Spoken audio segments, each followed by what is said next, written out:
Hi everyone, I'm excited to share Padlet with you all today as part of our Module 5 collaboration online tools.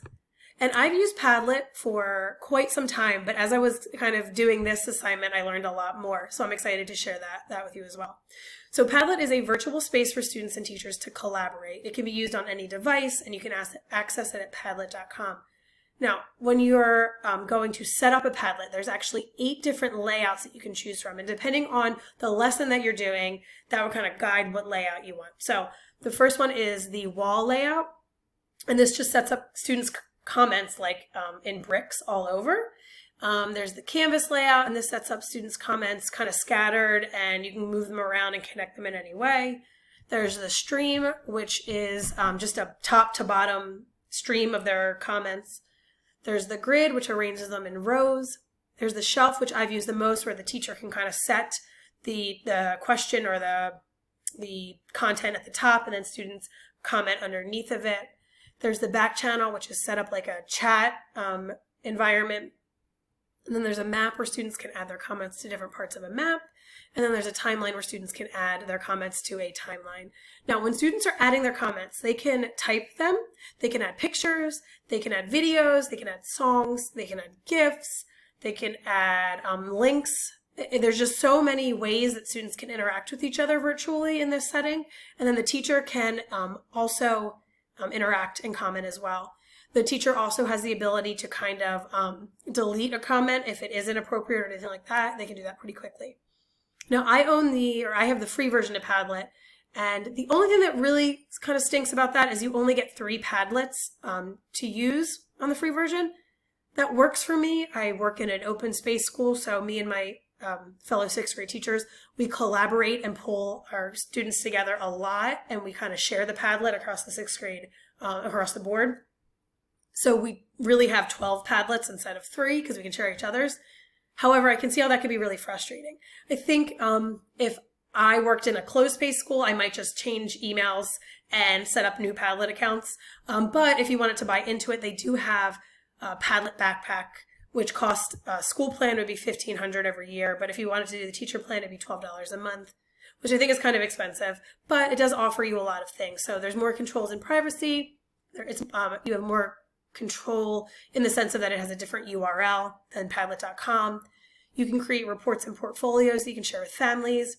The most important part of it, I think, is that it can actually filter the content. You can say if my student posts a bad word, it won't even allow them to post.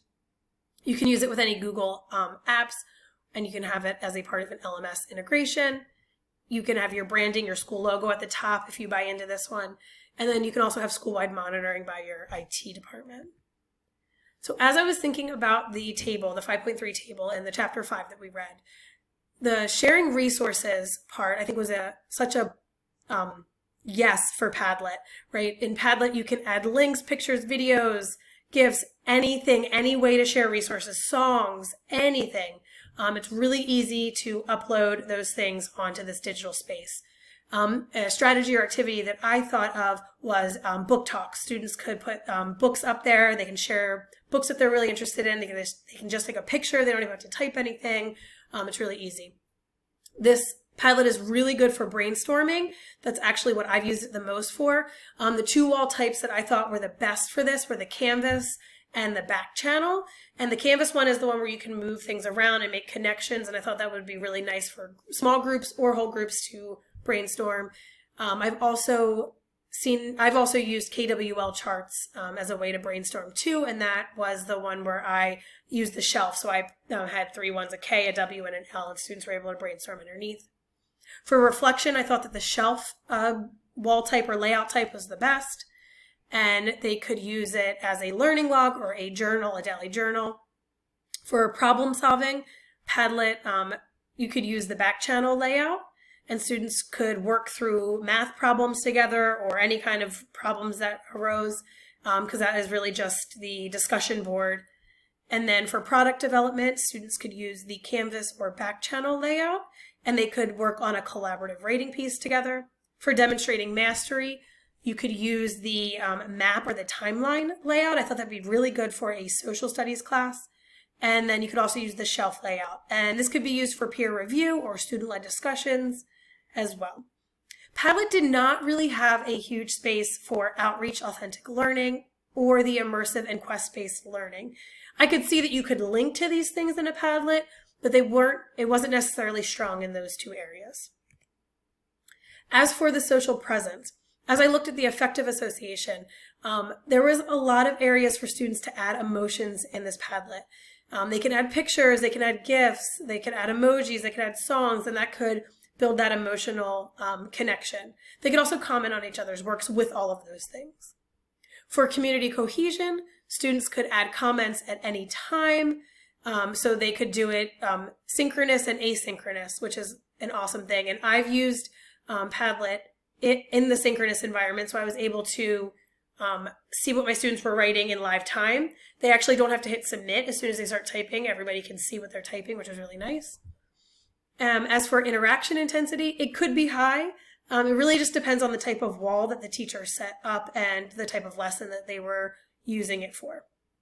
As for knowledge and experience, you can use them to pre-assess students. You can actually allow students to run the discussion boards. You can set up a shelf for each student and have them run it. There is student-to-student feedback as well in this, in Padlet. As for instructor investment, the teacher can participate in any of the discussions. They can see it live time, so they can offer feedback, whether it be written feedback, audio feedback, or video feedback, which I think is really nice. You can actually also screen record in Padlet and submit it, so they can actually, if you wanted to as a teacher, screen record over and kind of point out different things that you notice on the Padlet. And that was something new that I learned doing this review. Some ways that I've used Padlet. So for writing, I've used it as a way to brainstorm ideas. We used it as a whole sixth grade. So we had we actually did it over this distance learning thing. We had about 90 students posting up ideas that they could use for their argumentative writing. And it was really cool to see them comment on each other's and react to each other's. And then I've also used it to analyze rubrics in writing. And then in reading, I've used it to have students share what they're reading with each other. So if students were stuck on a book, they could go on to our reading Padlet and see what other students in the class were reading. I've also seen it used as doing like small mini lessons. So having like a show not tell mini lesson. So having students go on and practice showing not telling the emotions that were going on in the story or something like that. For science, one of my coworkers used it for students to share their experiments with each other. They all did kind of different experiments, and so with volcanoes, and so they were able to share and take pictures and videos of it, and the students could comment on each other's volcanoes. And I've also seen and used it KWLs virtually instead of on paper with the Padlet. For social studies, I've used it for a civilization project where we had students kind of brainstorm what is in a civilization, what makes a civilization a civilization. And then I've also used it with KWLs. And so I did want to show you an example of the Padlet that I used with my students when we were doing informative writing. We were analyzing some mentor text. And so as my students read through the introduction, they were noting some things that they noticed. When they were reading the body paragraphs, they were noting some things that they noticed. When they were reading the conclusion, they were writing down some things that they noticed, and then anything else that they noticed, they put in other. And so one thing that was really awesome with this activity was that when we went to write informative writing and I was revising and editing, before I even did that, I had my students go back to this Padlet because they can access it, I can share it out, and I was able to say, can you go back and look? You really looked at this mentor text. Can you make sure that you have all the things that were in the introduction that you already came up with? Make sure that you have it in your own paper.